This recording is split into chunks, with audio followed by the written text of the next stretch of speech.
What are some of the best things you can do with a week in Siem Reap?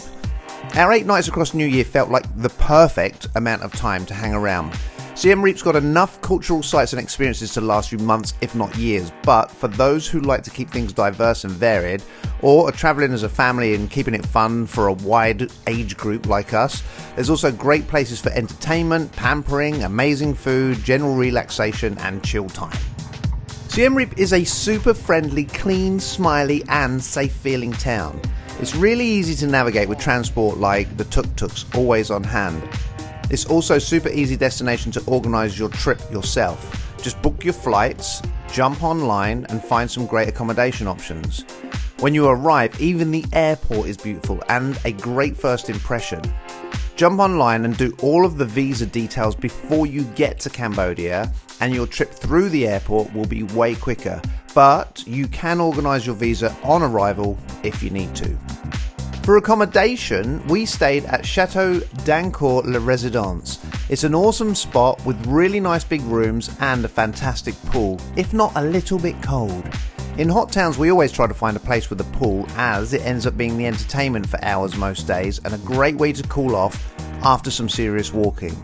This place is also in a great part of town, easy walking distance to the market, pub street and heaps of food, and not far by tuk-tuk to anywhere in town. I'm assuming everyone visiting Siem Reap will be hitting some of the temples, so here's our recommendations. Ta Prohm. This is the temple made famous in the 2001 Tomb Raider movie. The ruins are a beautiful balance between the feeling of otherworldly discovery and enough restoration to be able to visualize the way things may have looked close to 1,000 years ago when they were built. Everyone loved the morning out here. The trees that have become part of the ancient structures make it an amazing place to see. Secondly, Bayon. This is the big temple with all the big faces. It's great because it's slightly more ruinous and feels like you're a bit more off the trail with way less visitors, well, when we came. There's a ton of dark passageways to explore and get lost in, as well as heaps of photo opportunities, of course. And who would miss Angkor Wat on a trip to Cambodia? There's not much I can add that does the place justice in words. We watched the sun come up on New Year's Day 2023. Maybe the timing after the world's pandemic limited the crowds, but it was nowhere close to as busy as we were expecting. Then watching the sunrise over the massive temple structures was like being in a bucket list dream. Our best advice for visiting the temples is to go early in the morning. You'll avoid a bunch of the crowds and the most intense heat of the latter part of the day. And another thing that made the temples a great experience was breaking up our trips out to them. We bought a ticket to make 3 visits across 5 days so we could mix up what we were doing and not get everyone all templed out. There's an official setup at the entrance to the area dominated by the temple complexes where you buy your tickets. It's all pretty straightforward and hassle-free. We organised our driver to take us around ahead of time online, and he was fantastic. He wasn't an official guide, so he didn't accompany us everywhere, but he was the perfect balance, being on hand on our first day. He took endless photos for us, as well as giving us a great insight into a bit of crowd avoidance at Angkor Wat by dropping us off at the front but picking us up later in the morning from the back, where at one point we were the only 4 people there. An amazing experience, and you can find this driver come guide on Facebook under Kakada Mori Tuk Tuk Driver. When you're travelling with kids, or if you're a big kid yourself, you'll want to mix up the culture and ancient ruins with some out-and-out entertainment, of course, and Siem Reap does not disappoint. A bit more costly than most experiences we had in Cambodia, but absolutely worth every dollar, was Angkor zipline. Fabulous adrenaline fun in the jungle canopy. This was a morning of smiles and a highlight of the whole trip. This is a top-notch outfit, and the guides that take you around are safety crazy. Our recommendation, definitely do the Gold Eco Tour. The extra zip lines are well worth it. This whole experience is set back out in the jungle in the same area as the temple, so you'll need a temple ticket to get to it, or travel there using their own transport, which is the easy option in an aircon people mover that picks you up right at your hotel. Another not to miss experience is the Far East Circus. This was Jarvis's favourite thing to do on the trip. These guys and girls are truly amazing with the breathtaking acrobatics that had us on the edges of our seats. And I couldn't help watching the musical director who orchestrates the whole show sitting at his drum kit. He writes all the music for the shows and his playing is a real visual treat. There's snacks, drinks and knickknacks to be had, and the whole evening show goes on to around 9:30 by the time you've taken your photo op with the cast. So I'd recommend eat before you get there, or eat before you go and after too. Artbox was a fun couple of hours.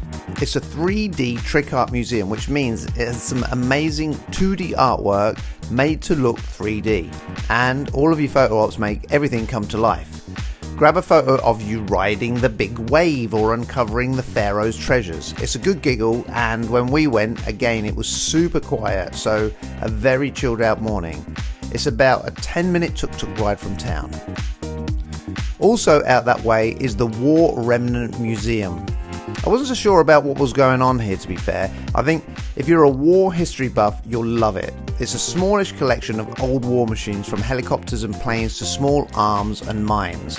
There's some interesting and eye-opening info on the impact of mines in the country. I'd say expect to spend an hour here at most. An interesting look around, but not much info to piece it all together. The markets are great for a browse around and for some general daytime chilling. And while you're about it, rest up and get your feet massaged by the fish. Random, but fun apparently. I didn't do it, but there were lots of giggles. If you're musically inclined, there are some great little venues around. And we stumbled across this spot with an open mic night, laundry bar. Good beer, good vibes, and they gave me a go on the drums. Awesome fun, but the worst dad rock you ever heard. There's also a great gym in the centre of town, which you may need if you're eating as much as we did. Head for Angkor Fitness. It's a really well kitted out, clean, air-conditioned gym where you can pay by the session and your fee includes a towel and a locker. Spot on. And so to the food and drink, the other main reason to travel around this world, right? And Siem Reap does not disappoint. The food here is simply fantastic and so super cheap if you're used to New Zealand prices. The reasonably fancy places would set you back around $5 for something you'll remember for quite some time. First off, let's bridge the gap between entertainment and food, the Cambodian barbecue. Our favourite place didn't even have an English name, so I can't tell you what it's called, but I can tell you where it is. 7 Makara Street, right on the corner. You basically order your choice of meats and veggies, and you get a bowl of red hot coals delivered to your table to grill them on. Of course, don't forget to get plenty of cold beer to wash it all down. We spent a good few hours here eating like locals. It's great fun to cook the food yourself, and the staff are super attentive. They did their best to help 4 novice Westerners make the absolute most of the experience. The kids got stuck right in, doing the cooking, and had a blast. If I had a recommendation of what to try, it would be eat as much as you can. The chicken, the beef, the plates of crispy veggies, and then order some more. And some more cold beer. And here are some other amazing foodie places that blew us away with the most delicious deliciousness and some ideas of what you might want to try while you're there for a taste of the local delights. The fish amok is the national dish, so we had to go find the best. Our driver who took us out to the temples recommended the amazing Sambo Khmer and Thai restaurant. If you only ate at this one place for the whole week, you'd be happy. We came back 2 days in a row because we couldn't stop thinking about it all the next day. The other national culinary treasure is Lok Lak. Try it at Khmer Kitchen next to the old market. It is fantastic. The spring rolls at Wild are, well, wild. A fabulous assortment of delicious rolls with a selection of savoury and sweet that will blow your mind. The Source Cafe was our favourite breakfast spot where we also ended up on more than one occasion. The menu here is interesting and full of tasty twists while still giving you a slice of the familiar. Try the chickpeas on smashed avocado or the breakfast burger. And bring an appetite. Siem Reap is a fabulous spot for great food washed down with a delicious beer tasting plate of their own brews, all while you play a few games of pool.